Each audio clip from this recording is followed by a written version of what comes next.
नमस्कार बंधुगण, आपण केबे भाविचंती कि आमे बंचिबा पाई खाद्य खाऊ किंतु एही गछ लता माने कळ खांती से मानक पाखक खाद्य केउटु आसे।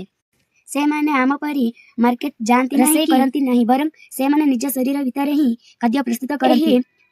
प्रक्रिया को विज्ञान रे फोटोसिंथेसिस कुहा जाए। चलंतु आजिर वीडियो रे एही प्रक्रिया सहजरे बुझिबा। What is photosynthesis? एहाकु सरल भाषा रे कहिले जो प्रक्रिया रे सबुज उद्भिद माने सूर्यालोक व्यवहार करी निज पाई खाद्य ग्लूकोज तैयारी करंती ताकू फोटोसिंथेसिस कुहा जाए। एतिपाई गछकु मुख्यतः चारिटी जिनिस दरकार हुए।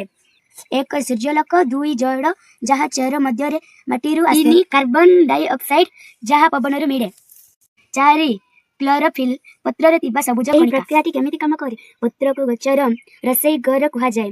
पत्र रे छोट छोट कणा थाए जहाकू स्टोमाटा कुहा जाए। एहा द्वारा गछ CO2 ग्रहण करे। समय रे एक रासायनिक प्रतिक्रिया गटे जहार समीकरण होउची 6 अणु अंगारकाम्ल 6 CO2 एवं 12 अणु जड़ 12 H2O। सूर्यालोक और हरित कण रो उपस्थित रे प्रतिक्रिया करी एक अणु ग्लूकोज C6H12O6 6 अणु अम्लजान 6O2 एवं 6 अणु जड़ 6H2O सृष्टि करती। आलोक संश्लेषण काहेकि गुरुत्वपूर्ण? यह आमको अम्लजान दिए जहाँ बिना आमे बंची पारिबा नहीं।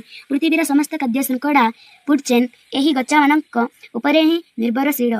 तेबे आज आमे शिखिले कि केमिति गछा माने निज निजर रसई करंती बा खाद्य प्रस्तुत करंती एवं आम परिवेश को सुस्थ रखंती।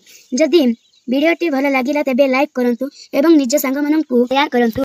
एमिति आहुरी ज्ञानवर्धक वीडियो पाई आम चैनल को सब्सक्राइब करंतु। देखा हेबा आसंता वीडियो रे। धन्यवाद।